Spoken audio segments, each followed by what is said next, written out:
I'm David Howarth, the DH. Daniel Rosbottom, the DR. And we'll do a... That's it. That's it. Yes, we're done. Yeah. Okay. Yeah. Well, I'm not sure. I think, I suppose we have to say we're here after how many years of maybe not speaking in London or not? Oh, we think it's 10 years since we spoke in London. So you're in for, stuff that we've been doing since. Okay, I'm going to start. So the title of the lecture is Between Here and There. And straightforwardly, this might refer to the way in which our practice has evolved. It's followed a path already trodden by lots of other British architects in teaching and making much of our work elsewhere. Only one of the projects, as Alice has already said, is one in London that we're going to show. So in a sense, we're strangers everywhere, including here. And indeed, in the aftermath of Brexit, we were obliged to locate ourselves in two places, London and Antwerp, just in order to continue to make the large cultural projects that, again, Alice has just talked about that we're currently working on. Someone just asked me if I was going to quote philosophy. Well, I am now. The German philosopher Georg Simmel wrote about a century ago about the synthesis of nearness and distance that constitutes the formal position of a stranger. And he went on to explore the particular sense of objectivity that comes with being from the outside. And I guess our own experience really mirrors this. We've come to realise that for us, place is more a verb than a noun, something we actively have to search for and interrogate. Working elsewhere has meant that our architecture has had to situate itself not only in relation to the specificities of particular physical conditions, but also in response to ways of doing things, both locally and as components of a globalised procurement environment. Many of the projects that we'll show have depended for their success on collaboration with others of one sort or another, and we should thank them. But the title's not simply a recognition of that reality. In his essay, Stepping Out, which introduced our Quart Verlag monograph, Ellis spoke of a theoretical distance between a fictive here and there, describing not only our regular use of paintings as a starting point in thinking about a project, but also critiquing our interest in creating deep thresholds between conditions, our concern with adicular space, and the tensions between formal disaggregation and material continuity that are common to many of our buildings. We've come to realise that we like to walk a line between here and there, between figure and ground, figuration and abstraction, repetition and variation, intimacy and monumentality, strangeness and familiarity, now and then. We enjoy ambiguity, and this deliberate ambivalence will come up often in the things that we show. I should also say that these ideas come from more than 20 years of teaching, talking with and listening to friends and colleagues, and learning from work by architects that we admire, some of whom are sitting in this room. Now, you'll be pleased to know this is not intended to be a theoretical lecture, and the remaining hour and a quarter or so will be devoted to showing built work that we've made since we last lectured in London. So, rather than chronologically or according to type, we're going to address the projects in terms of scale, another condition of here-ness and there-ness that we find constantly fascinating, from room to street to city to landscape, although inevitably those will intertwine. We'll start with the room. The idea and conditions of the room and the relationships between rooms are a fundament for our work.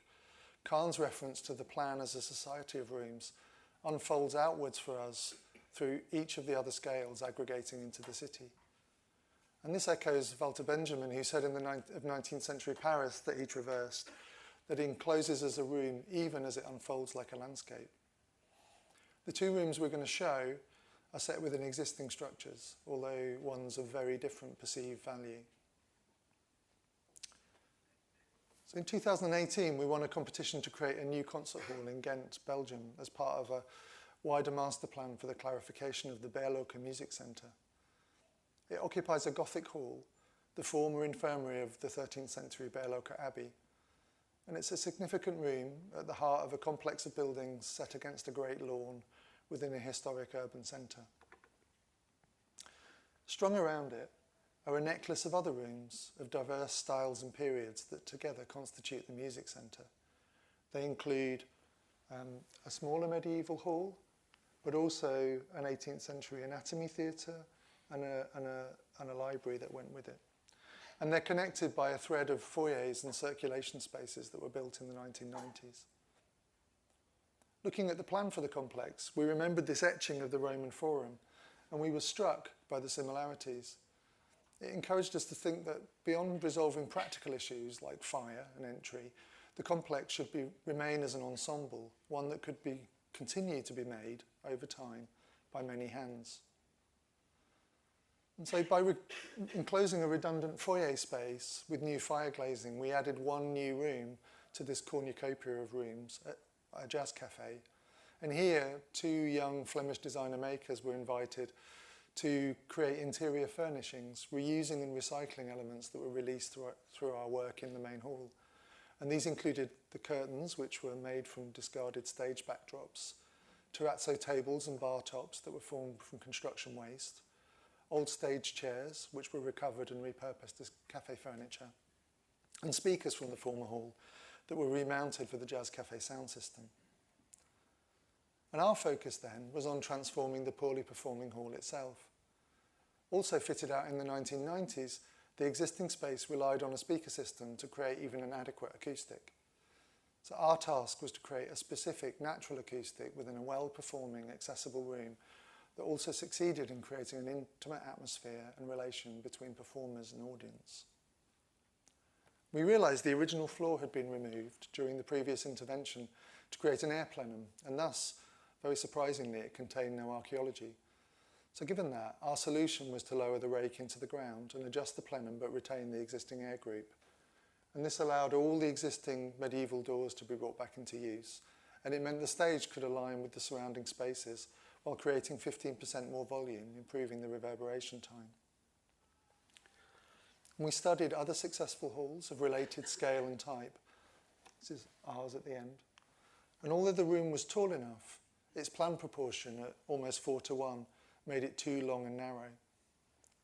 So we improved this by pulling the stage towards the centre of the room and creating a small backstage, above which are tiered choir stalls. And the rear seats were also pulled forward, and this created, if I can get that far, this created a circuit at the back, which allowed people to circulate around the music centre for the first time and enter the hall from the rear. The stage and the shallow seating rake are visually and acoustically contained by a ribbon of timber wall. The competition model shows its conception as a precise acoustic instrument that was set within the larger room, its curved plan form making a direct relationship with the vaulted structure of the historic timber roof. The lowered floor is treated as a tray set in from the existing medieval foundations. The ribbon of sidewall, which is here and here, creates a vertical edge that reflects sound back more directly, and it also avoids acoustic reflections from being directed upwards by the splay of the historic walls to be lost into the dense roof structure. Indeed, we immediately improved the acoustics simply by cleaning centuries of muffling dust off the beams. These adjustments resolve the room in acoustic terms, but what of its visual character? How should our interventions respond to this austere medieval room with its whitewashed walls and heavy timber structure? Its image was initially defined by this painting, The Church at Assenkerk by Peter Sanderdam, a 16th century Dutch painter who made a number of remarkable interior studies of Dutch Reformation churches. We've always been struck by the latent modernity of these paintings, and on first seeing the existing space, we were immediately reminded of this one, and in particular, his depiction of the timber pews. Almost Donald Judd-like in their simplicity, these form a plinth that balances the timber roof. And our ribbon of timber responds directly to this idea, while the grey of the seats also obliquely references the colour of the floor in Sanderdam's painting. Designed for the hall, these are laid out in gentle curves on a floor with a double parabolic geometry to optimise the sightlines. Seen from the rear stairs, one reads the intervention as an object set within the space. The acoustic panels that form the ribbon are relatively simple. They're strips of oak mounted on an oak ply board and set in front of blockwork to provide mass. And so really their craft lies in their finishing. Fumed in formaldehyde, their colour tone was quite carefully calibrated to that of the aged timber of the historic roof structure. And within the roof, a delicate new steel bowstring truss is interleaved to stabilise the distorted wall and to carry the load of the orchestra reflector and the theatre equipment. And like everything else, these had to arrive in the room through one small medieval door, and they were unfolded around a central pin joint, akin to making a ship in a bottle. By utilising the choir stalls for seating when choral work is not being performed, the hall retains its previous seating capacity, and the reconfiguration of its geometries means, though, that there is now one permanent member of the audience. St. Raphael, who once watched over the sick here, can now see the stage for the very first time. Now, whether the acoustics are blessed is open to question, but they have improved to the extent that the transformed room has become home to the Flemish Symphony Orchestra seen performing here. And we like to think that by providing a new base to the wall, which visually balances the weight of the roof, we finally completed this room after almost 800 years. In a small coda, the success of the Berlocke Concert Hall has led to a commission for another acoustic room in Belgium, which Alice mentioned, a new rehearsal hall or salle de répétition for the Belgian National Orchestra. And this is carved out of the basement of a modernist building from the 1950s that's adjacent to Victor Horta's Palais de Beaux-Arts in Brussels. It's currently a rather beautiful raw shell, which we're going to be fitting out over the next year, with a lining of real and fibrous plaster curtains that we hope will be in dialogue with Horta's Art Deco plastered hall.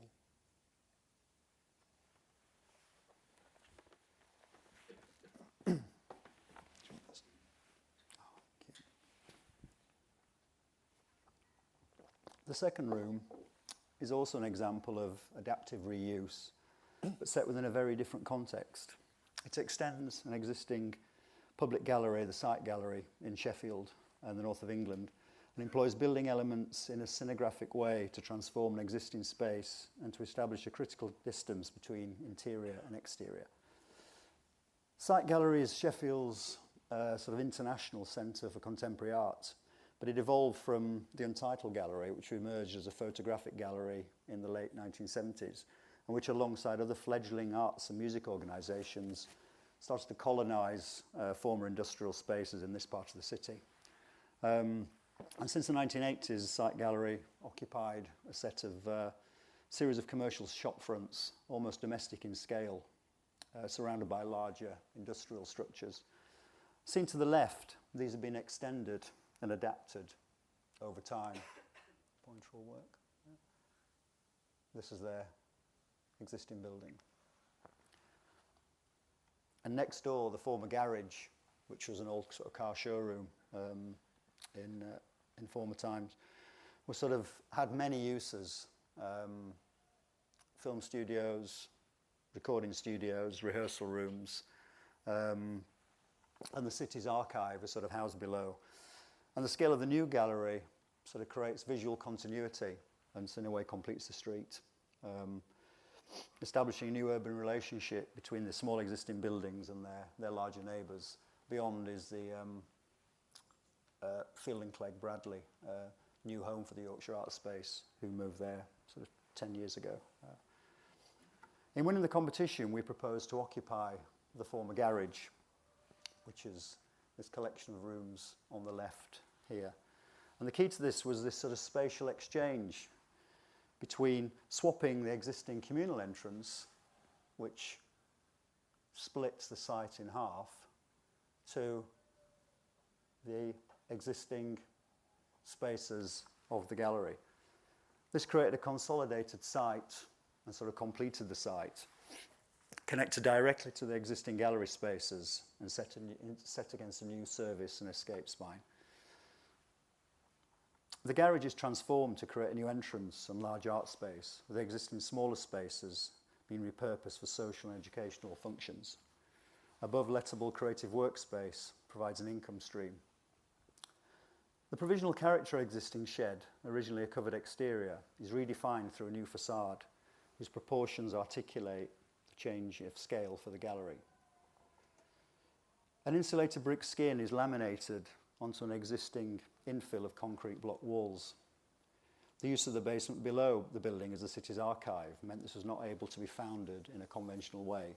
So instead, the brick stands on a steel bracket clamped to the existing retaining wall, which forms a stepping, mise-like plinth, reinforcing the sense of the new facade as an additional layer. And literally a decorated shed. The dense character of the Danish brick used relates to the intense terracotta-like Victorian brickwork of the existing building, and tonally with the red oxided metalwork. From a distance, the horizontal rib introduced within the brickwork composition signifies the scale of the gallery within, while the brickwork at the entrance is treated as a series of panels related to the tortoise surfaces of the existing buildings. This strategy allowed us to conceal all the movement joints along this 36-metre length.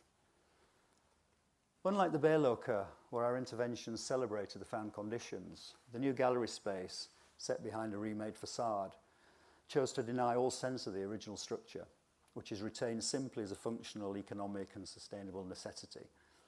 Instead, the geometries of the new gallery space established a strict rectilinearity in order to create a calm horizon against which to see art. Both the brick exterior wall and the suspended abstraction of the white cube within might be considered scenography, set against the contingent realities of the existing expedient construction of the found warehouse. Once inside, new and existing spaces are conjoined and as a continuous extended enfilade. Each opening within the sequence of movement is of a different proportion and depth, some the result of the existing conditions, the new ones by design. And to make sense of this for ourselves, we explored the importance of proportion in both the making and hanging in the work of American abstract expressionist painter Barnett Newman. Finally, each opening is allowed to take its own proportion as distinct elements within a larger composition. Through their play of scale, light and shadow, the openings become figures that define the character of the reduced interior. From the entrance, the sequence of movement to the gallery is experienced as an oblique, layered perspective from shadow to light. Standing as a figure in the space, a single red oxided steel I-section column, expediently needed to prop an existing span, remembers the trick of another painter to give it a sense of visual purpose. The red boy in Turner's famous painting, Helvoetsluis, which he added within the muted colours of a stormy sea on varnishing day at the Royal Academy to upstage his great rival Constable, whose painting of red-clad soldiers on parade hung next to him. The change of light and scale makes one aware of one's own bodily relation to each space, forming an extended threshold that seeks to tune and refocus the attention of the viewer in order that they can properly address the art. The sequence concludes in the new gallery, a single volume of 275 square metres and 5.5 metres in height, here represented in a 1:25 model with the paintings of Sheffield's great modernist painter, John Hoyland. And here in its empty reality, the existing slab is topped with a polished screed, while the relatively cheap build-ups of the walls and ceilings are stood or hung in front of the existing structure, with air being introduced through this long slot to the left wall from a duct that sits above the fire escape beyond and extracted through the void at the end of the room. Conceived as a Kunsthalle in the European tradition of such spaces, the room is not entirely removed from the world. A window with a red oxide frame on the right reveals the city to the room and the room to the city, while the continuous roof light which illuminates the end wall brings a temporal quality to the space. The coordinated grid of the ceiling combines fluorescent tubes with lighting tracks. It's carefully scaled to allow the large room to be split down into a series of smaller spaces.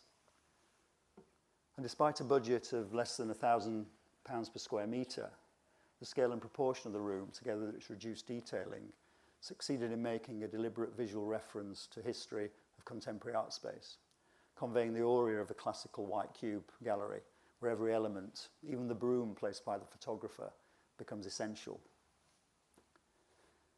Yet it can also, of course, be transformed into something entirely different, as a black box, with the window and roof light blacked out. The space can be taken over by a single installation, whether video, multimedia or performance, here masquerading as a sports hall for a piece by British artist Phoebe Davis. And ultimately our scenography can be overlaid entirely by another, as with this light installation by Raphael Rosendahl. And returning to the outside, the rib texture of the wall allows the haptic clay-like qualities of the handmade bricks to reveal themselves when close at hand. Almost crudely material, they emphasise the distance to the white abstraction of the gallery within. Taking inspiration from the perpetually unfinished facade of San Lorenzo in Florence, albeit at a different scale, both walls create a kind of crust which separates the hushed qualities of their interiors from the realities of the city they confront.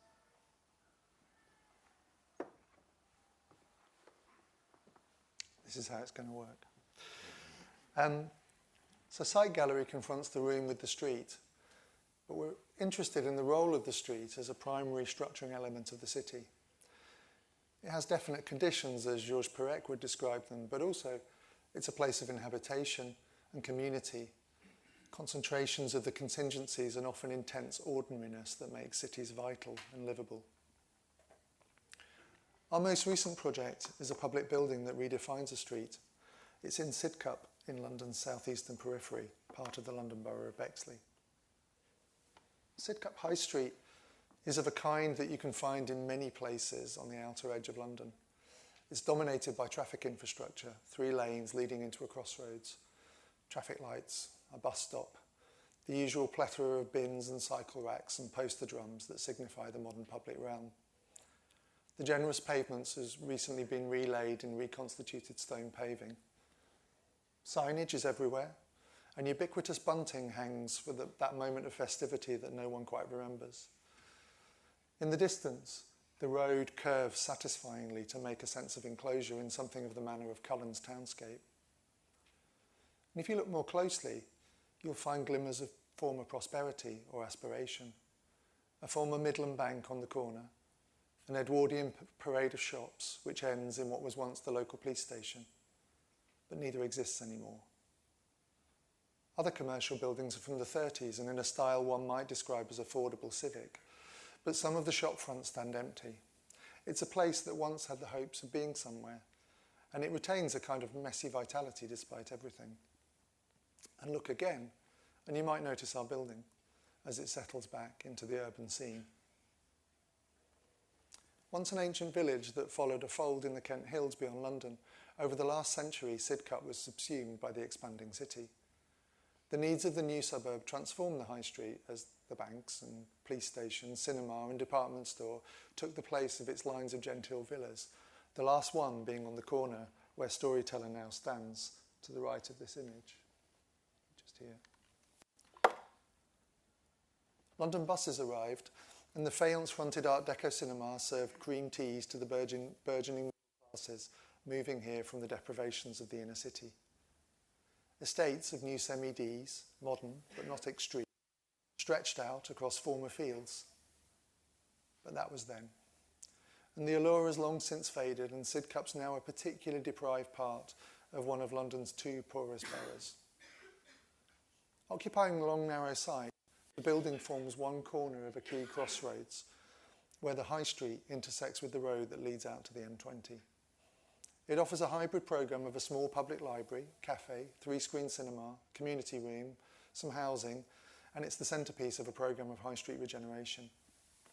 It replaces a former Blockbuster video store with a rear yard, which had lain empty for 5 years until the council bought it and instigated a project to move the library from the high street or into the high street as a catalyst for its regeneration.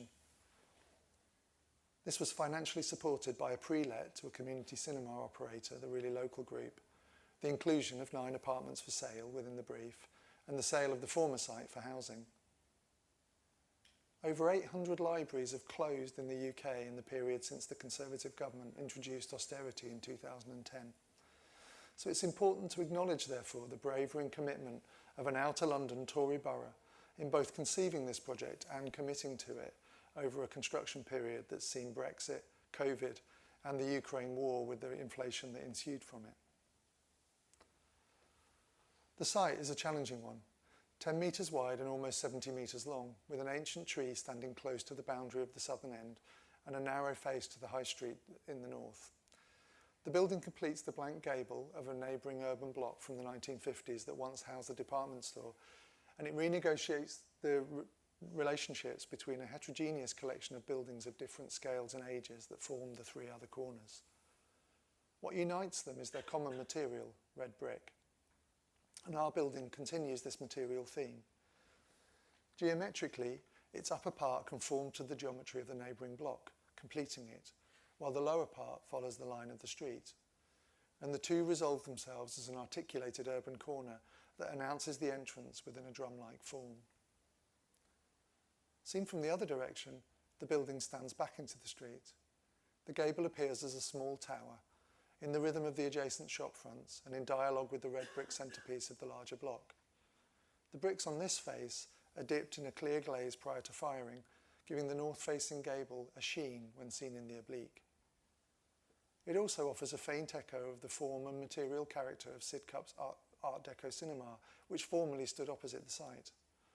This has since been pointed out to us by some of the community's more elderly residents, and it reiterates the project's intention to bring back something of the aspirational character that such suburbs once had, as desirable places to live. We believe this is a necessity at a moment when, at least in London, they're also the places earmarked for large volumes of new housing. Indeed, when one looks from the crossroads and the length of the building comes into play, it takes on quite another character. It's no longer simply part of the urban scene, but instead offers a concerted, almost monumental civic presence. This is one that we hope is capable of giving an image to the high street as a whole, and robust enough to maintain its sense of publicness and authority, despite the plethora of stuff that people inevitably overlay onto it, as you can see. The character of the building seeks to be both unifying and negotiative, and this is expressed again in the composition of the long facade, which has to mediate both the nuanced geometries of the site while shifting in scale from public on the left to domestic on the right. Its loose composition of openings is structured through a series of horizontal masonry bands above a stepping plinth.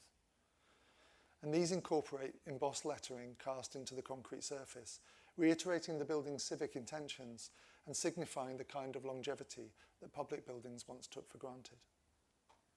The tones of the different materials, red brick, terracotta concrete, aubergine window frames, are drawn together in a way that privileges the reading of the overall form rather than its components. And this is a tendency we've realised runs through our work, remembering Alto's Villa Maria perhaps, and which David Grandorge, our long-term photographic collaborator, has described as a rich austerity, a phrase that we enjoy.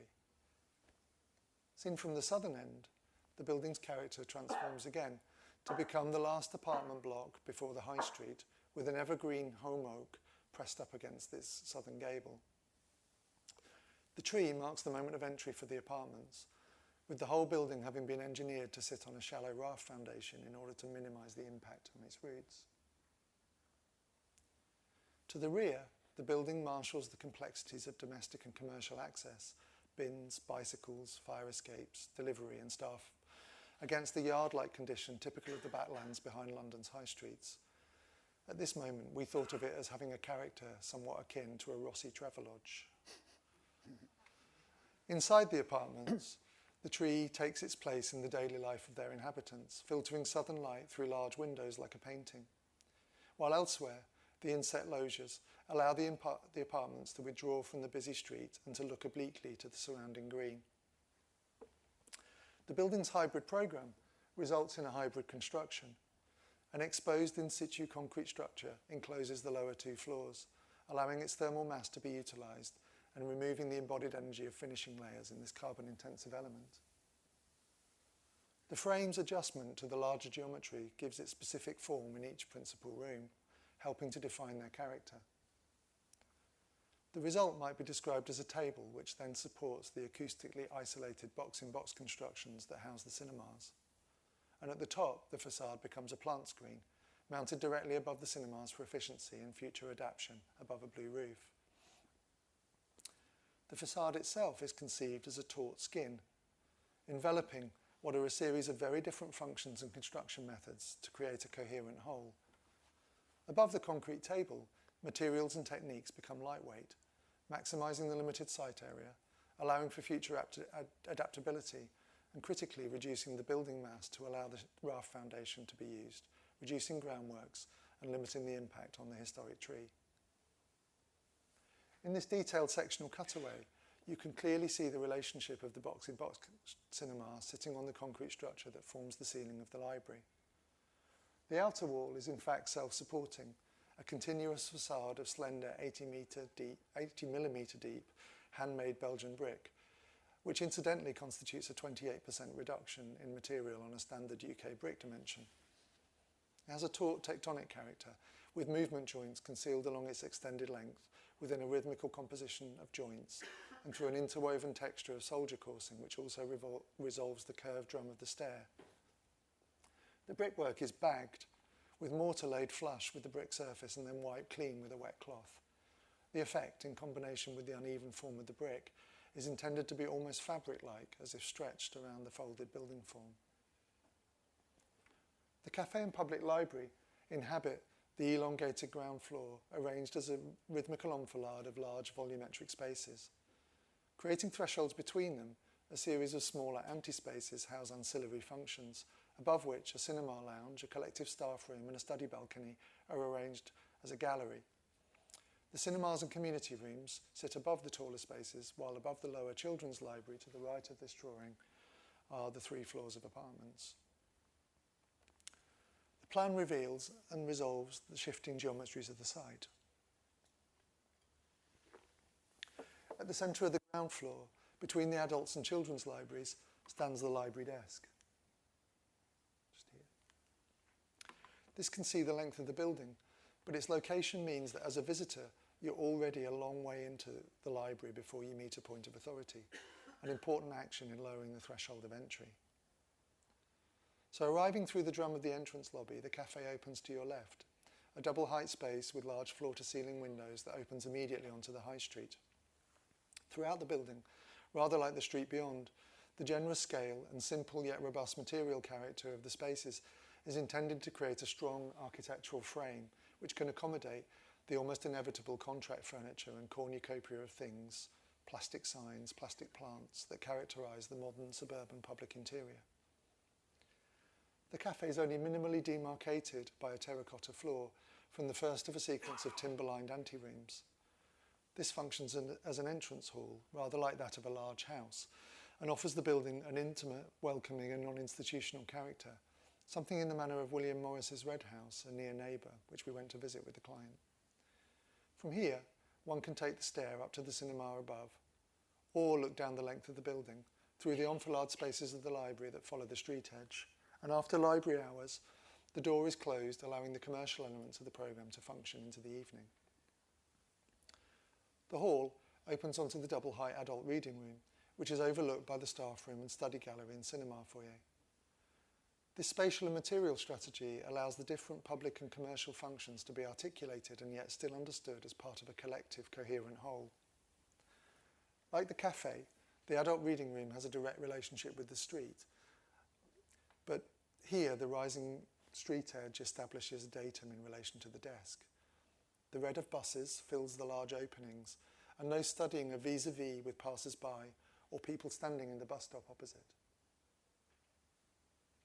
The generous windows let light deep into the shallow plan before the more intimate language of oak panelling, reeded glass and a reclaimed oak industrial parquet floor announces the next threshold. By the time it meets the children's library, the rising street has formed a ledge that contains the shelving, giving this room a more introvert and sheltered character. A high-level window in the glazed meeting room that ends the sequence draws the suburban greenery into the interior, with the colour repeated in the fabric of the ceiling-mounted acoustic panels. Returning to the stair, which both organises and resolves the plan's geometries,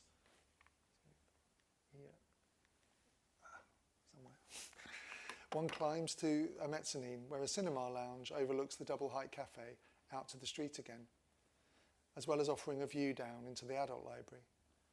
This intertwining of public and commercial programme with the city beyond takes advantage of the narrow plot and resists the temptation to treat the building as a series of different franchises. Instead, they're intertwined by the vaguely Baroque form of the stair as it climbs past a large window, offering one last view of the city, before arriving at the top floor, where 3 cinema screens and a room for hire sit adjacent to the top floor of housing. And architecture disappears into the darkness of the cinema screens. Seeking to be at once welcoming and civic, the building hopes to offer this peripheral part of London a renewed sense of community and pride in its place. Ultimately, all architecture is political, and beyond our own concerns as architects, we're interested in what public architecture does and the power it has to change things for the better. We really believe in architecture's agency. In Sidcup, library membership has doubled since the building opened in spring last year, and footfall on the high street has also almost doubled when compared to pre-COVID levels, from 90,000 to 160,000 visitors per month. And this renewed sense of optimism has led to long vacant shops being brought back into use. The 3 other corner buildings, vacant throughout construction, are all now occupied. So it's a project that appears to have succeeded in drawing the street together, not only physically, but also socially and economically.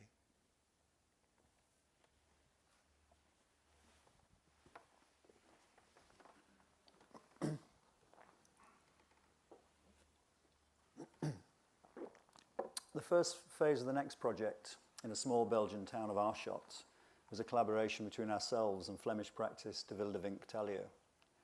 It encompassed elderly housing and a social centre for the town, alongside a master plan for its expansion. More recently, DRDH have delivered the first of 2 projects within a commercialised version of that plan.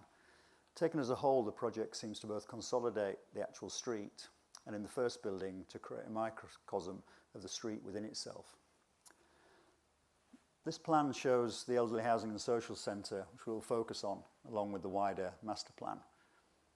Both sit on a hill at the southern edge of the town, once enclosed by a defensive wall, the line of which is still clearly discernible as a series of broad streets that encircle the historic centre. The elderly housing occupies a long, relatively narrow site that was originally part of the line of that medieval wall. Its arrangement as 3 linear volumes recalls both the linearity of the historic city wall and refers to the linear plots that define the town's urban morphology beyond. It sits at the base of the hill with the market street in front and a wooded escarpment to the rear. Incorporating 36 supported apartments and a series of social functions for the wider elderly community, this is a much larger structure than its neighbours. Yet the breaking down of its form into a series of pitch roof gable volumes offers them an adjusted ordinariness that responds to the scale and heterogeneous character of this typical Belgian street. Its material, a pale, almost white brick, relates to a neighbouring building which sits on the hill, but also to other significant public buildings in the town, both Aarschot's wonderful church, which we will glimpse later, and its historic beguinage, an immediate historical example of collective housing. Our intention was that the building should sit somewhere between figure and ground. The geometry of each finger of the building is slightly adjusted in relation to one another and slid in plan and section to form 2 spaces. The first is a small public square that marks the end of the existing market street at the junction with a wide straight boulevard that now occupies the line of the city wall. And the second is a south-facing garden for the residents, which addresses the wooded hill beyond. These counterpointed spaces arrange the form of the plan and position the building at the threshold between the town and the landscape that surrounds it. The plan repeats, it is mirrored and handed, but its relation to the climbing section of the site creates a series of apparently different scale volumes. Their stepping relationships allow the overall volume of the building to visually reduce into the background of the street. A fourth element, a separate house, completes the line of the existing market street and creates a face to the new square.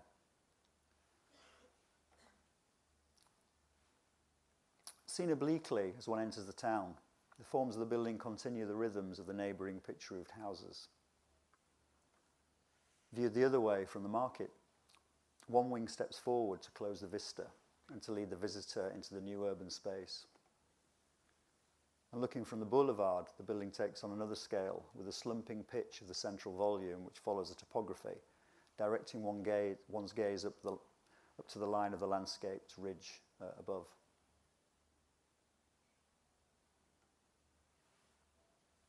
Moving into the site, public functions to serve both the residents and the wider elderly community are arranged at street level around the new square. This is the first of a series of intermediary spaces of diminishing scale which translate the collective public ground of the city into the intimate public life of the building interior. The entrance is arranged as a recessed space off the corner of this larger square.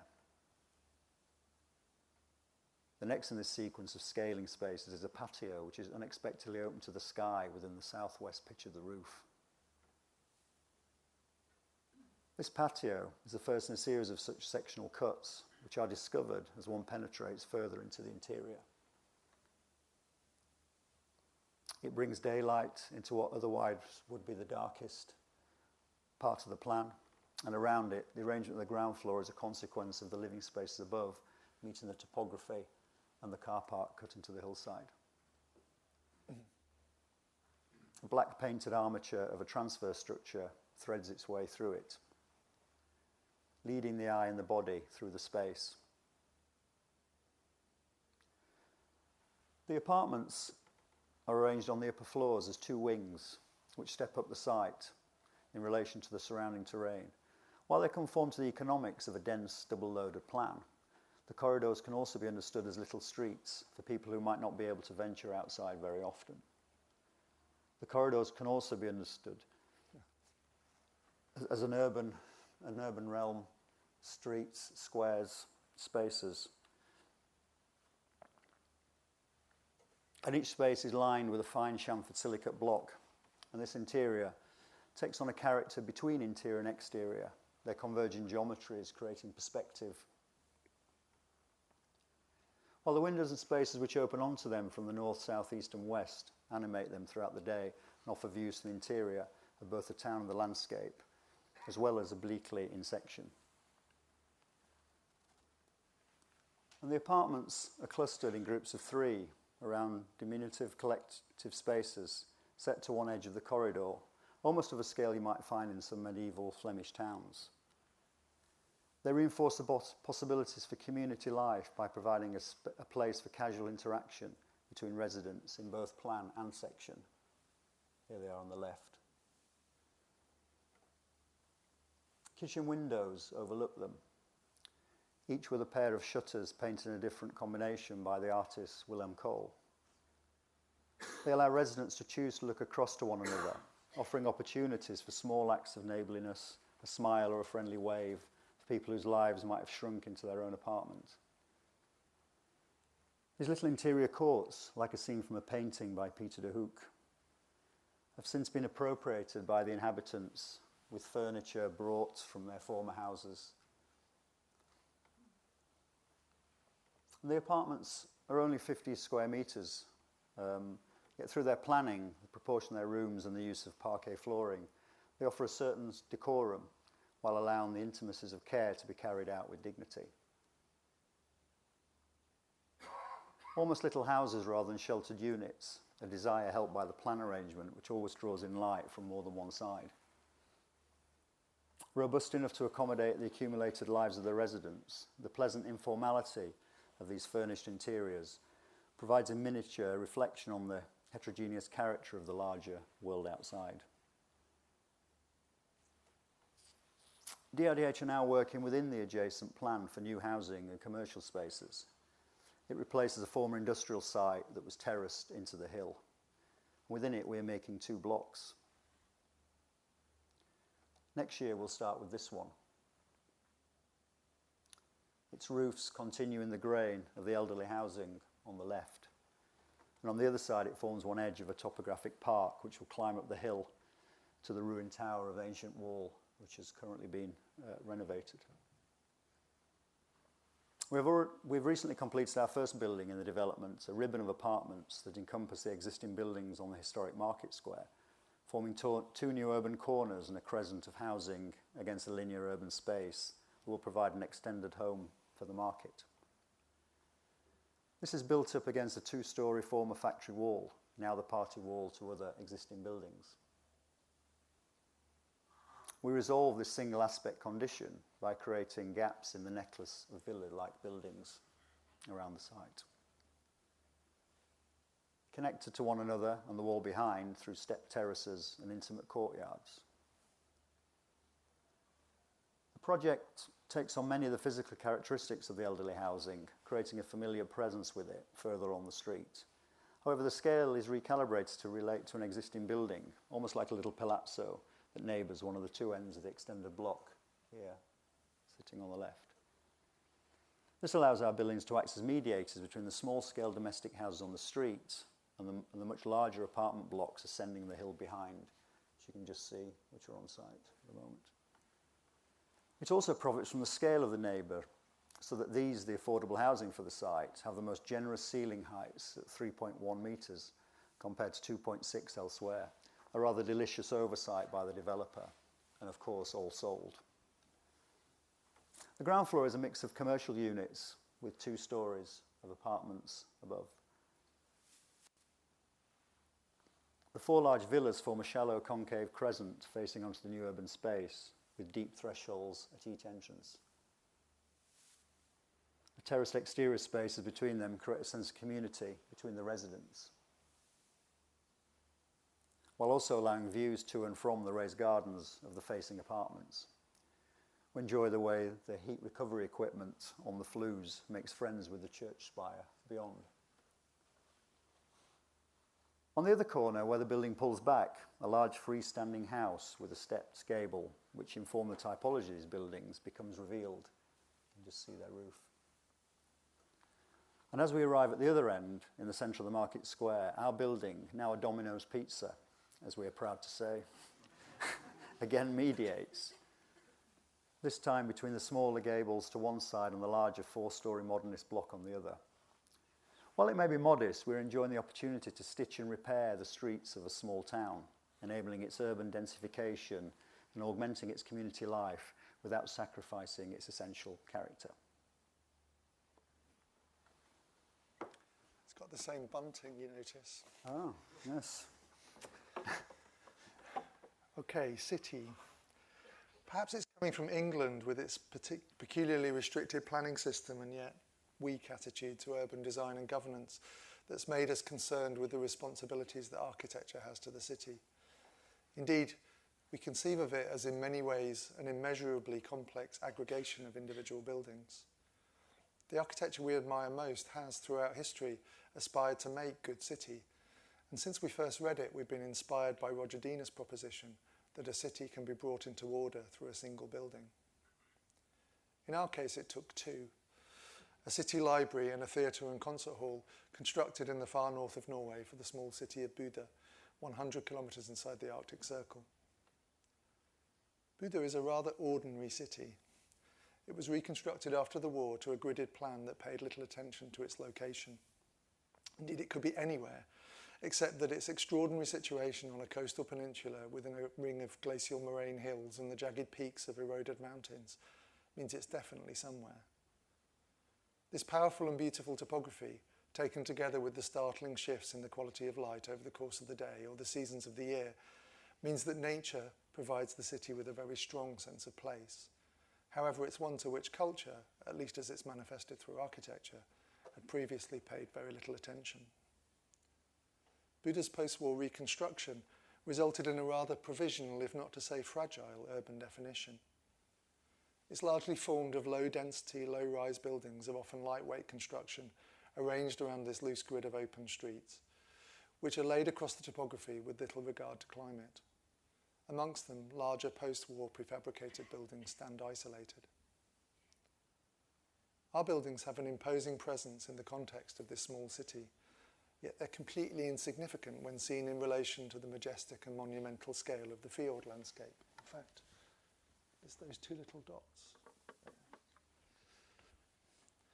And our intention was, through them, to mediate the relationship between the city and its landscape context, and to make architecture which embodied a sense of place. They create a new cultural quarter for this small yet important port city, occupying the last 2 empty urban plots in its urban centre, set against the historic harbour.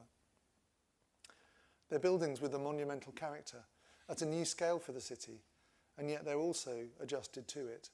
They're cut back to create opportunities for public space, acknowledging a neighbouring hotel or a popular bar, and they inflect to negotiate a shift in the loose city grid or to draw previously uncommunicative neighbours into dialogue with one another, forming a coherent and intimate urban grain of streets and public spaces. During the competition, we used the painting by Turner of the Venetian lagoon to imagine what it must be like to arrive in a city from the sea in the light of the midnight Arctic sun. And somehow echoes of the image of San Giorgio lodged themselves in our imagination. Palladio's facade is like a compression of a series of typologies within a single surface, carved from a single material, white stone. Our project unpacks this image, conceiving of the two buildings as a single layered form, a new image for the city which appears to conjoin when seen from the harbour. They offer a kind of classicism, but one that also remembers those post-war prefabricated buildings, or in their shallow asymmetric gables, the mundanity of the harbourside sheds. As one moves around them, this image changes. Here they mark the moment of entry into the urban centre by road. The intentions of the buildings is to establish relationships with the character and scale of the rather contingent conditions in which they're placed. Their shifting forms allow them to move from figure to ground, settling comfortably into the heterogeneous rhythms, scales and materials of their neighbours, and seeming as if they might almost predate them. They make friends where they can, sometimes stepping forward as emphatically public buildings inviting entry. And yet, seen at another distance, perspective allows their figurative forms to merge back into the streetscape, acknowledging and rhyming with the dormers and gables of their low-rise neighbours, or receding entirely into the background of the street. On occasion, they speak to each other as familiar forms, or engage the new scale of apartment buildings in the town to consolidate the streetscape. And as buildings in the round, they have no fronts or backs, so practical needs like vehicle entry are celebrated and utilised as opportunities to make urban space. This is the truck entry for the building, which makes a little space for what is the oldest building in the town, just on the left. Their forms were developed in response to one another, and their aim is to negotiate the variegated scales and grain of the city to create a coherent urban whole. The resulting aggregated composition is held together and made familial through a material continuity. These exhibition models imagine the buildings carved from blocks of Carrara marble, as they might once have been. But the single material from which they're actually made is a white GGBS concrete with marble chippings as aggregate, the byproduct of the local stone quarry in Fauska. It could be described as an engineered stone. Both the material and the detail were tested with SINTEF, the Norwegian Building Science Agency, to ensure they would withstand the rigours of the Arctic climate and remain beautiful in the long term. Tectonically, the facade is a stacked, self-supporting wall that offers the buildings as a durable architecture with a civic character. The construction required careful planning, ordering the process of assembly to create an interleaved coin on the corner, for example. The largest cast elements were the columns of the front of the library, the longest of which is 15 metres in length. Each panel is polished or brushed depending on position in order to reveal the aggregate and to either hold or reflect the extraordinary Arctic light. Windows occupy different positions in the wall to emphasise surface or depth. The panels are not a repeating system. Rather, each was individually made and adjusted to the shifting form of the facade, in a process of testing, prototyping and ongoing exchange between ourselves and the fabricator. But behind these tectonic, perhaps rather noble facades, the structure is entirely expedient, the product of a remote construction environment that's more used to building oil infrastructure than cultural buildings. We realised this in our first meeting after winning the competition, and our strategy quickly transformed into one of cladding and lining. Like the exteriors, the interiors of the two buildings share a common material palette. Spatially, however, they're quite different, although carefully calibrated to one another in sections so that the concert hall can look over the library to the distant landscape. The library offers a series of connected environments that are in themselves landscape-like. The ground floor is arranged around an interior street that connects the city entrance and the harbour entrance. This first level of the library houses the desk, as well as other supporting functions, an auditorium, cafe, and a small gallery that animate the street outside. To one side of the internal street is a freestanding stair, which Ellis, when he reviewed it, described as almost the Scala Regia, and that ascends to the upper floors. Climbing it, you arrive into a large reading room set against the water, behind which seminar rooms used by the local university are to be found, alongside a youth library. Spaces for staff occupy the remainder of the plan at the top of this drawing. The large room has a lofty ceiling of acoustic plasterboard, which is entirely free of fittings, and so folds over it tent-like and creates an atmosphere of visual as well as aural calm. A large skylight illuminates the top of the stair. And we worked hard to make the staff spaces as attractive and connected to the environment as the public ones. The stair continues to climb to a children's library which looks over the adult reading room and out into the landscape.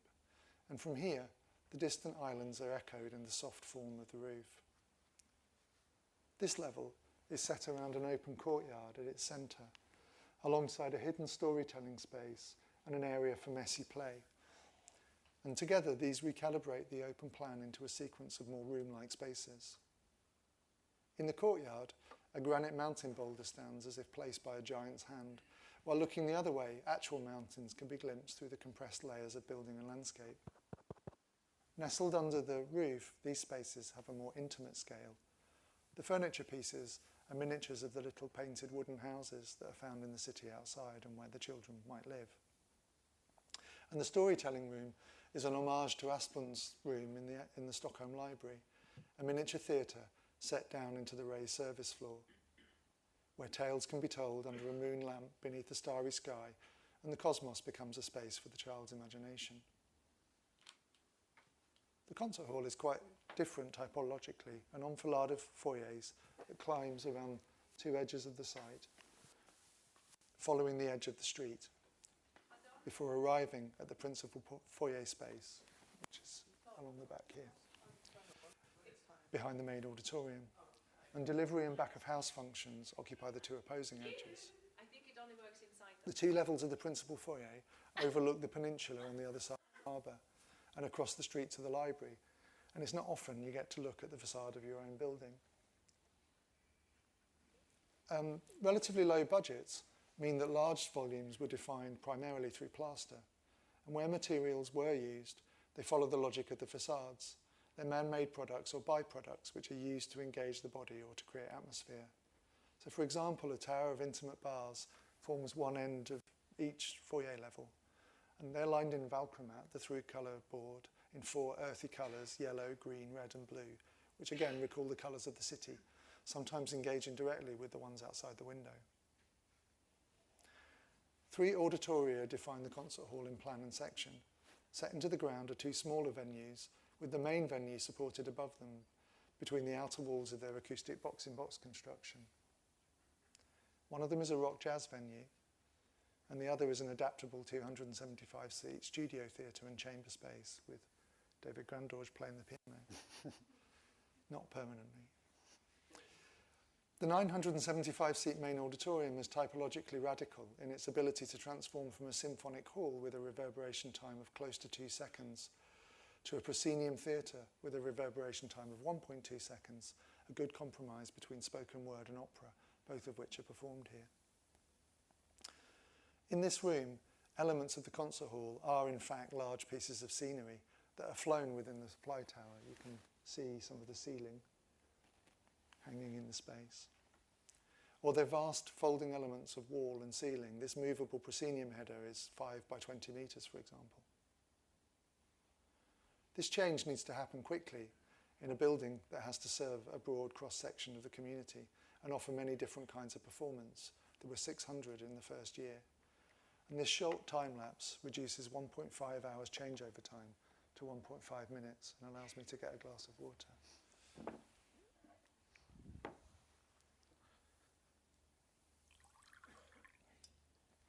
So just to give a sense of scale, the stage is 20 metres wide and those doors that have just opened are 13 metres high.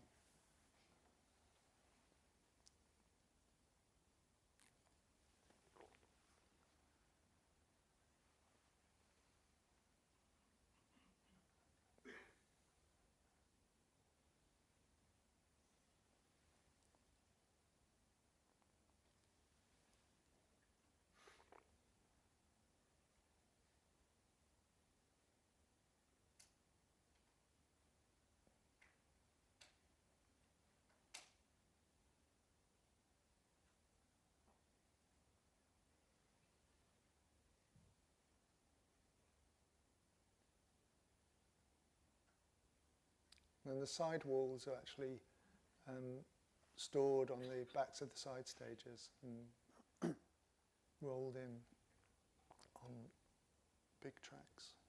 Sonography. The auditorium transforms too. In the image on the left, the walls seem solid, while a lighting bridge, which is just up there, normally concealed above the forestage, is rolled out. In the right-hand image, you can see that the same elements of the upper wall have moved on chain drives, revealing soft, felt-lined, acoustically absorbent panels. And thus the whole room can be tuned precisely to create many qualities of acoustic environment. All the acoustic surfaces of the hall are prefabricated. The wall panels are of oak ply. The balconies, with their double curved geometry and inflections that echo the external form of the building, are made of calcium sulfate, the material you often find in a subfloor, for example. And we were fortunate in being able to design seating for the hall, an earlier version of the seats we designed in the Bailoker, even down to the weave and colour of the fabric. And this allowed us again to reflect the geometries of the building as a whole in their setting out. Indeed, this project was remarkable in offering us the opportunity so early in our practice to think about and choreograph all scales of architecture, from city to seat, with an encompassing sense of craft. We quoted Roger Deener's idea of the building bringing the city into order, and as an ensemble, the two buildings might be said to have done just that, offering Buda a new image and a centeredness it previously lacked.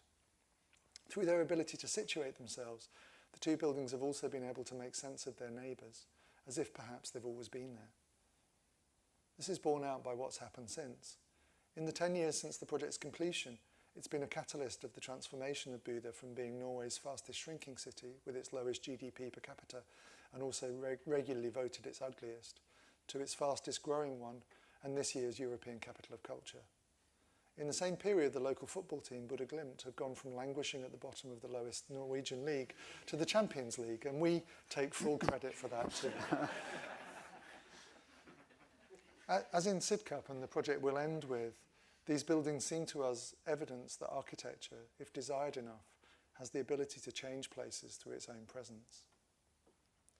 It's time for a small commercial break. Actually, Ellis has already done this, but you can find out much more about this project in this book, published by the University of Oslo and Pax Verlag, which my lovely daughter is going to be selling outside if she can work out how sum up works on my phone.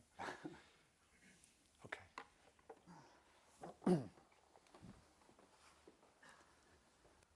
So penultimately, a 24-storey residential tower and commercial building, which we recently completed in Antwerp, elaborates on the experience gained in Buda, primarily with precast construction. It stands at the centre of the New Zuid, an urban extension to the south of the city of Antwerp. Yeah.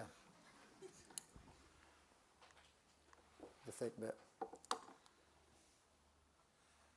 A tower, by its nature, inevitably addresses the city. Unlike its immediate neighbours, ours expresses a simple taut form, animated by deep shadows when seen on the horizon. But closer to it becomes more intricate. Its deep facade allowing each resident the range of experiences that dwelling in a tower can afford, both standing close to the edge and sheltering within its depth. While designing it, we thought of the Barbican, of course, but also Perret, and like him, of classical archetypes. We looked at the very first concrete skyscraper, the Ingalls building in Cincinnati, and enjoyed the tension between its revolutionary technology and the traditional Italianate language used to tie it into its street context. Our facade composition, demonstrated in this study model, also defines elements of traditional figuration with pilasters and string courses. But ultimately, the visual result oscillates between figuration and abstraction in a very contemporary sense. The tower resists its inevitable objectification. Each side is different in response to climate and aspect. Deep balconies to the south and the park. The rhythm of inset loggia on the east and west, set against the stripped-backed office that extends along the street. And a torta facade to the north and the river. The tower has a base, a middle, and a crown, as buildings historically did. And it is entered through an extended threshold that arrives into a small courtyard on the west side, away from the street, allowing the tower to come to ground against the garden. The courtyard is entered through a double-height arcade from the street, creating a setback loggia at the moment of entrance that reveals the structure. The arcade extends the line of a shallow colonnade of the neighbouring Kempertil building on the left, weaving these freestanding blocks into an urban continuity that we hope begins to offer something closer to the spatial complexity of the city within this master plan. The composition is comprised of a series of 3-storey high pilasters. These correspond to a 3-2 section in the northeast corner, where taller living spaces, see here, look back to the historic city centre below a double-storey penthouse floor. The facade negotiates the relationship between the vertical tower and the horizontal street building next to it, like a weave, a warp and a weft of elements, where despite the different floor heights of the commercial office and residential tower, the horizontal strings carry through. The street-facing balconies at the lower level speak to those of the Johannes Norlander building. You can just see beyond. Towers are primarily made and structured of concrete. However, they might be outwardly dressed. In Belgium, the fire code demands it. We therefore decided to reduce the tower to this single material, allowing us to control it in terms of its casting and composition. The building is stacked floor by floor, with a floor cast at each level. The panels are both structure and facade, and the core is also precast elements. The concrete's colour comes from the materials used to replace the cement. It varies in the light from silver to blue-grey, the colour of Norwegian bluestone. Belgium. Without the dominance of the traditional core, during construction, it felt akin to a palazzo stretching towards the sky. Off-site manufacture allowed us to virtually eliminate waste while also subsuming the complex layered process of structuring, cladding and fire protecting a tower into a single element or selection of elements. The building was entirely drawn in BIM, with all facades and core elements fabricated directly from the Revit files. There is no intermediate structure, allowing complete interior flexibility, like a warehouse floor. So while the building permit showed plans like this is the structural reality, one that has allowed residents to define their own living environments in a variety of arrangements and scales, and will hopefully make the building more resilient and adaptable for the future. We're currently fitting out 2 penthouses, and this is the view towards the historic centre from one of them, looking north. From here you realise that the building not only addresses the city, but the entire landscape territory of Flanders. On our last visit, looking the other way, south, we saw the spheres of the atomium in Brussels glittering on the horizon.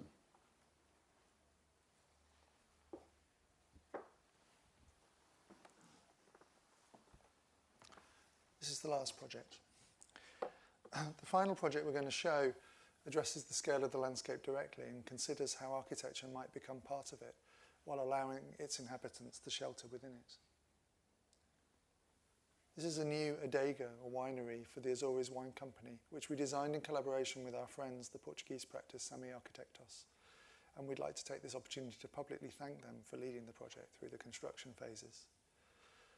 While it's not a public building, it is largely publicly funded by the EU because of its importance as a catalyst for both the local economy and its culture. The project is located within the UNESCO World Heritage Vineyard landscape of Pico Island, one of 9 volcanic islands that form the Azorean archipelago and straddle the Mid-Atlantic Ridge. These drawings were made by students from Kingston University when I was head of school there, and I ran the student project for a winery alongside Andrew Holton, who's sitting just here. Pico is the youngest of the islands. It is, in effect, the peak of a huge dormant volcano that reaches down to the sea floor. The island has a history of wine production from the 15th century until the 19th century, when the industry was wiped out by a fungal disease. And since then, it's continued on a subsistence basis with small plots worked individually. In 2004, the vineyard landscape of the northwest of the island, this part up, is that working? This part up here, was designated a UNESCO World Heritage Landscape. The conditions for making wine are very specific to this volcanic island. It's a very young piece of land, in fact the youngest piece of land in Europe, and it has little soil and vines are planted directly in holes into the lava stone which constitutes the ground. They have to work hard, pushing their roots into the horizontal cracks in the strata where they encounter a mixture of fresh water from the mountain and seawater, and thus they grow in a weak saline solution which has given the grapes and hence the wine the particular and highly mineral character which has once made Pico wines so sought after and now does so again. The vines are grown within small dry stone walled enclosures called courage, which protect them from the often harsh weather of this mid-Atlantic location. Our client, Antonio Massanita of the Azores Wine Company, propagated 27 wild vines, which through the tracing of shipping records and DNA testing, he proved were descendants of the original 19th century stock from France. This generated huge interest, and the company now produces a range of highly sought-after wines which are grown and picked in the traditional way, made ecologically, and sell for rather high prices. The best grapes are grown in the historic lava flow close to the sea, which is the area of UNESCO World Heritage. The company has brought almost 90 hectares of historic vineyard back into cultivation, almost the scale of a 19th century vineyard, of which 55 hectares constitutes our immediate site. The project involved cleaning the land of the scrub vegetation which has grown within the stone walls and restoring them. Alongside, the new scale of production required a new scale of building, which would stand almost alone within the highly protected productive landscape. You can just see our building in this image, standing alone, with Pico Mountain to the rear, lost in cloud, as it often is, and before it the Atlantic, empty until one reaches America. Our project was initially designed on site with SEMI. With no facilities to make models, the idea of a courtyard building draped across the topography was made with a napkin on a window ledge. And then we went into the land to find its location.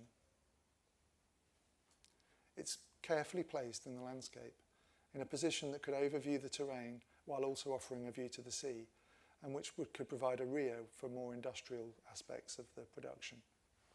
Most importantly, perhaps, it was a place where we had to do minimal excavation or correction of the topography, allowing us to found the building on a shallow raft, minimising groundworks in the lava stone. It's orientated cardinally north-south, running counter to the historic grain of the plot, which was also restored. The form recalls the cloistered courtyard typologies of religious institutions. These were Pico's most significant historical structures, the only large-scale buildings on the island from the past, and the communities for whom wine was first produced. The building's simple geometrical form defines a space for a garden at its centre. Enclosed by a covered perimeter, this intimate exterior counterpoints the rugged landscape beyond. La Tournée, the abbey which informed Le Corbusier's thinking at La Tourette, is one obvious reference point for a cloister on a topography, but another is Tony Fretton's unbuilt project for the Holy Island Monastery, where the cloister climbs the hill, allowing one to look both into it and over it, out into the landscape simultaneously. Echoing the island's traditional bodegas, small-scale structures that are located along the coast where wine was produced and family and friends were welcomed, the building combines spaces of production with those of conviviality and extended domesticity within a coherent form. It's a central element in a wider strategy that's supported by the Azores government and the EU of reclaiming the vineyards back from nature and bringing them back into productive use. And this gave us the opportunity to make a large building, 10 times the scale allowed by regulation within the World Heritage Site. However, its form means that it almost disappears into the man-made structures of the landscape. One edge of the building slopes to merge with the topography, the expressed edge of its concrete roof standing out as a graphic line above the lava stone outer wall. The other becomes horizontal, registering the horizon of the Atlantic. The quantity of stone on the site meant it could be picked off the ground and stacked in the traditional way, spolia from the previous occupation of the land. It's the first time in a generation that such traditional craft skills have been utilised in the construction of a building. The outer wall isn't load-bearing, There's a concrete frame necessary for seismic reasons, but its traditional 60 centimetre depth means that it self-supports and it provides sufficient thermal mass to remove the need for general cooling. In this way, the building becomes a concentration of the larger landscape structure, a fragment of it, while simultaneously fulfilling the primary function of architecture in offering opportunities to escape it and find shelter when the weather is bad, as it often is. This can be understood through the plans. The brief is for a winery with 5 guest rooms here, and a winemaker's apartment, and a tasting room, and a small restaurant. We arranged the main public entrance to the top right of the lower part of the plan, just here.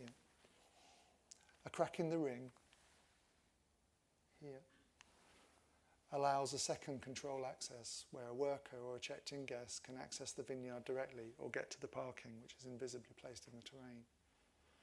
The living accommodation is arranged along the lower side of the cloister, between these 2 entrances, facing north towards the sea. The winemaker's apartment is on the left, the lower floor of the only 2-storey part of the building. From the entrance, an enfilade of barrel rooms climbs the slope. At the top of the site, at the bottom of this plan, are a series of connected production spaces, culminating in the cooled white wine tanks, which are here, through which one can walk back through to the tasting room. This sits over the winemaker's house and opens onto a terrace. In the open court at the centre, a large retention pool separates the garden from the rooms, here, with a ramp cloister around its perimeter. The entrance is approached in a circuitous, picturesque manner through the landscape of walls. Within it, and the other large openings of the building, the secondary frame is expressed to emphasise mass and resolve the slope against the rectilinear window. Going inside, one arrives at a reception and bar where casual visitors can taste the wines while looking back to the sea. Guests approach the rooms along one edge of a large retention pool which holds 90,000 litres of water from the production process, a rescaling of the cisterns traditionally used on the island where rainwater retention is a problem. At the end of the cloister, a door in the stone wall opens onto the winemaker's apartment where he can come and stay during the harvest. The more enclosed view here feels intimate, domestic even. The doors of the 5 guest rooms have an outer ventilation screen allowing them to cross-ventilate, and together with the thermal mass and the deep overhangs which limit solar gain, this allows them to be comfortable without air conditioning. The rooms are raised up slightly above the ground outside, and they open onto the landscape and the sea through a large north-facing window. They have a simple raw quality with exposed materials. And because we didn't want a central bar in the window to obstruct the view, the whole opening slides to reveal a door width that's aligned with steps. And these lead down to small private spaces behind curved walls, a prevalent geometry in the vineyards that originally protected fig trees, a subsidiary crop historically used for fortification of the wines. The interior court has a quite different character from the exterior. The beginnings of a garden is held against the other edge of the retention pool, and the cloister follows the natural slope of the landscape, dropping its shoulder to offer a view of the mountain. Deeply overhung, the cloister allows guests to walk outside and remain covered in what's often a wet climate, but its wide space also allows machines to access the production spaces and deliver through the sliding timber doors. A fold in the concrete soffit, which can be seen in the middle image, reveals the shift in geometry required to move from a slope to a flat roof. And the lime plaster on the walls is the material traditionally used to cover the stone walls of important buildings on the island, signifying that this is a sheltered space for humans. Climbing around it, one leaves the sheltered interior and begins to see the line of the roof over the line of the sea over the roof of the accommodation. These deep roofs are trays which hold bagatelle, a naturally occurring aerated lava pebble found in the volcano cones, and this provides an insulating blanket above the technical insulation layer, providing further thermal mass to stabilise the interior climate, as well as having water retention properties. Visually, it allows the roofs to merge into the landscape when viewed from above. Looking back, the highest part of the roof frames the cone of Pico Mountain, before arriving onto a deeply overhung terrace. And to the left is the tasting room, but we'll approach this on another journey through the interior.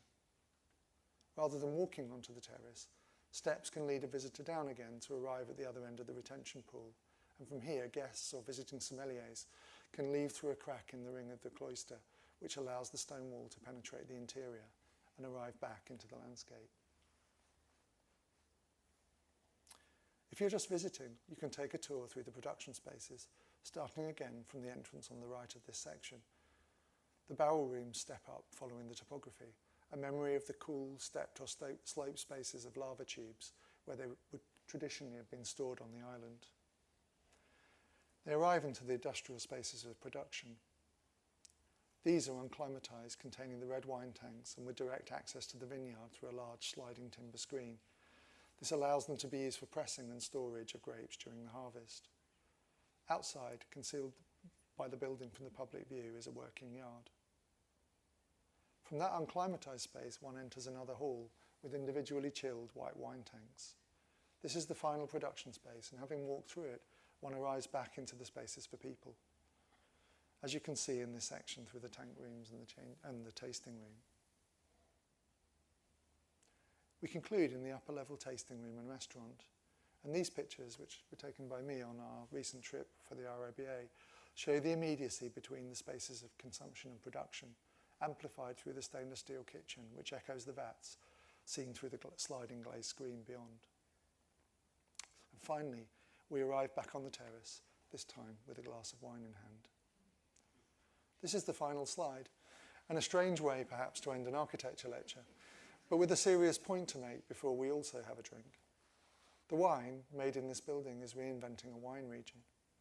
The area of the vineyards in production has increased tenfold in the time of its development, and since the first harvest of the Azores Wine Company, grapes on the island have gone from 60 cents per kilo to €6, reflecting the value of the finished product and providing what is historically a poor island with a new economy. The winery has the capacity to take in the grapes of other producers, and the company are already supporting young winemakers who once worked for them to become independent. The architecture of the Adega, in terms of both its function, its image and its making, is an essential part of this process. Appropriating the terminology of wine, one might say it has a terroir, that its specific character could only be from here. And this returns us to the idea that making buildings, whether here or there, is ultimately a social and political act, one that emancipates individuals and communities, makes places better, and thus returns us to what we see as architecture's ultimate purpose. Finally, the credits, and a particular thank you to our current and former colleagues, most of whom, not the former ones, the current ones are sitting here, and without whom none of this would have happened. Thank you.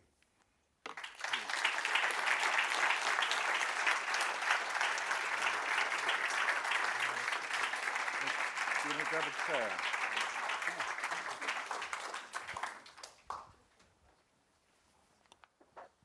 Wonderful. It's just such a sophisticated body of work. I mean, that's about 10 years worth of production. Yeah, I think the last time we spoke in London, we just finished Buda, and in fact David hadn't photographed it. So we actually used some photographs we'd taken ourselves. So yeah, none of this work has ever shown here. This is everything, not everything, but a lot of the things we've made in the last 10 years. I've got a couple of questions before opening it to the floor. I guess the first one is about just geography. As I alluded at the beginning, the work's kind of strikingly dispersed. I mean, along with the work you showed, I know you've done projects that didn't happen in Mongolia and the Midwest of America. Could you talk about strategically as an office? I mean, I know, of course, some of this is in response to tacking. It's like sailing. The wind changes, an opportunity arises, and there is no business plan, I don't think. Right. In terms of... Well, I mean, how you feel that experience has sort of informed the development of the work. I mean, I absolutely appreciate that in an ideal world you wouldn't have to find work outside the UK, but that's you've been working with those circumstances. But I think the first thing to say is that, when we started as a practice, we were both teaching. In fact, David was working and I was running the master's program at London Met at the time. And I guess what that allowed us to do was to decide not to do anything that came along, you know. So we were always quite focused on trying to find public work, and we did competitions, but you know, we were always focused on this idea of public work, and it seemed that was a very difficult thing to do here. So I think the first, you know, in a way, the sort of primary reason why we ended up working in other places was because we started to look elsewhere, and in that we followed, and, you know, Tony's sitting here, Adam and Peter, Jonathan, Stephen, you know, these people who were going elsewhere. But, you know, we weren't the first people to think about doing this. I mean, in a way, our work's become, they also worked here, and somehow we have done much less work here, and that I can't explain. Our radical lack of success here is difficult for us to explain. But I think actually people starts to trust us, and getting the trust here as a young practice, that seemed to be the difficult part. And I think maybe many practices do almost have to cultivate repetition and almost specialism, whether it's house after house, interior after interior, housing scheme after housing scheme, and very quickly that in a way has to become a sustainable commercial model. Whereas maybe we were also outside that.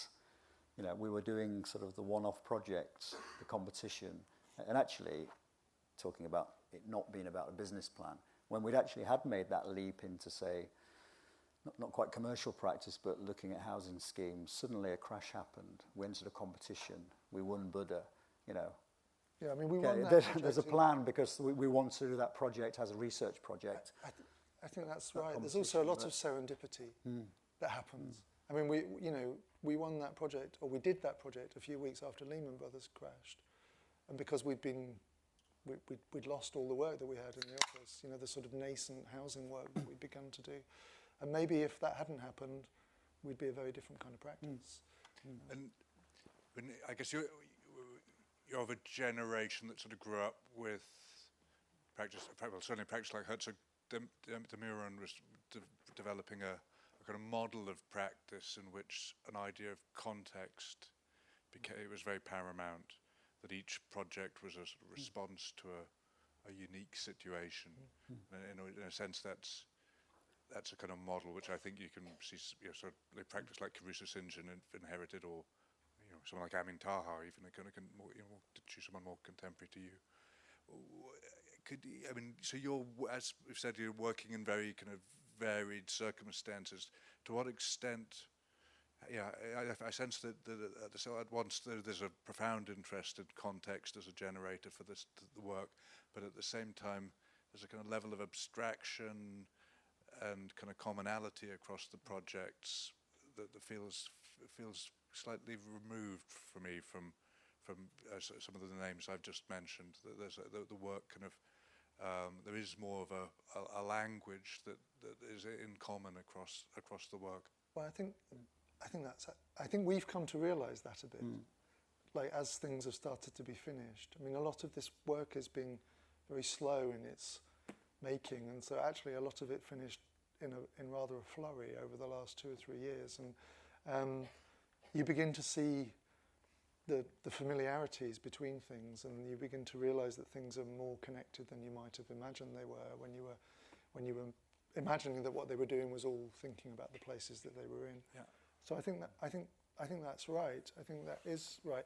I guess another formative experience that we had was that we were working at London Met when Florian and Philip were teaching at London Met, and sort of, you know, in their heyday, you know, and making those projects in Korea, and really also reinventing what they were doing at that moment. And I think we learned a lot from them about a kind of narrative that you might overlay, but also there was something interesting about the way that they accumulated things, so that they were always working between a place, but also somehow removed from it, and in reference to the work that they were, their own work and their own body of ideas, and I guess that somehow seeped in. I mean, it's absolutely the way you were. It was very striking the way you were presenting this sort of ease with showing reference images, whether they be paintings or historic buildings. That was a sort of practice that Florian and Philip were that was kind of common to the way that they presented their work at that time. And I think it's a sort of a method which a number of people who were around London met at that time from, we all know the names, kind of have sort of inherited. But one of the things that's always impressed me about your work is that it always feels the imagery is quite hard won. That what senses that the projects are the plans have been sweated hard, and that you've come to the imagery of the buildings kind of later in the day. I mean, but being part of that sort of generation that has had this sort of greater ease with historic reference, I can see some of your contemporaries they go to the imagery much quicker, I think, than you do in the design development. Could you talk a little about that? How you negotiate that tension between, is it the imagery that's the generator of the project, or is it a kind of social idea? Well, I mean, I hope what came clear from the presentation is that a lot of what we're interested in is the kind of social condition that we're working in. And I suppose, we're also from a generation that was interested in Sterling, and things like that. And so the idea of the plan was always super important. I mean, when we were students, we were looking really hard at plans and drawing plans, and I think that's remained as the plan is incredibly important in the office, I think. And I suppose, we also, we both studied at a polytechnic in our sort of undergraduate, and it was a very practical education. And I think, combined with the other things that happened to us, that actually stood us in quite good stead in retrospect, because it sort of gave us a sort of ability to also deal with pragmatism and sort of the way that things function and work, which has meant, I think it's why we've been able to work and win competitions for large cultural buildings, for example. Sort of ability to unlock. I mean, I won't say problem solving, sounds trite, but it is about being able to all of these projects have came out of actually incredibly difficult briefs, contexts, budgets, and I think that the starting point is often the plan or the arrangement. It's something about, can you unlock this? Can this actually work? A lot of these projects, and then in a way references become a way of Danny's point about sort of being at a polytechnic, and actually your teachers were the library, and actually polytechnics having very good libraries because they were made from art colleges, building colleges. They have this incredible wealth of published material, and that was your sort of teacher in a way, whether it was an old AA file or Summerson, and so all that just maybe it probably wasn't conscious in a way. That's always been there as a reference to take you to the next point, to unlock a problem, to understand a plan. But it's interesting that a lot of your work's been secured through competition, which is a kind of process that often can flatten a project. The kind of complexity of we all know that competitions can kind of demand a kind of silver bullet response. It's true, but actually, we're not very good at competitions in some ways. Like we lose a lot, but I think where we are successful at competitions, some of we've been successful at very particular kinds of competitions. We're successful in Belgium, and I think that's partly because of its process. We talked about this, I think, when you were writing your piece for the Belgium AJ recently. That they have it's a kind of elaborated process, and you get to advocate for the work, and you produce a document which explains the context in which you're thinking. They also have very good juries generally. But in Norway, for example, we won. That was an extraordinary. I've never seen a competition like it. Again, we won a competition which was an open international competition for a master plan, which was basically saying, where do we put these buildings? And bizarrely, we almost didn't enter because we said, well, there. And it seemed so obvious that we thought, what's the point? And then of the 149 people who entered, only 6 put them on the 2 plots in the town. And we were the only people who said there should be a door to the city and a door to the sea, which we found incredible. But what was interesting about that was, so we were, that was just luck. We won this competition, and then incredibly, part of the prize, apart from a bit of money, was that we got to enter the competition for the buildings. So we were suddenly up against Henning Larsen and these all these people who'd made these kinds of buildings before as a young practice. So again, that sort of, in a way, there was sort of many steps in that process, which I think was very helpful for us. But you're right that I think we find imagery. I mean, imagery comes late, I think, quite often in the projects. It's a sort of end point. Are there some questions from the audience? They just want to go outside. They've seen the wine bottles, and that's it. Yeah, it's fine. Not seeing any hands. No. Okay. That's fine. Well, in that case, I mean, I can't encourage you enough. I've been lucky enough to see a number of your buildings because I've been reviewing them. But now everyone here is able to go to Sidcup very easily. And so there is a sort of major project. Well, not that easily. And I can't recommend it enough if you haven't seen it already. It's a really fantastic addition to the Howarth, and hopefully the beginning of a lot more work in this country. Daniel, David, thank you so very much. It's fantastic to see you.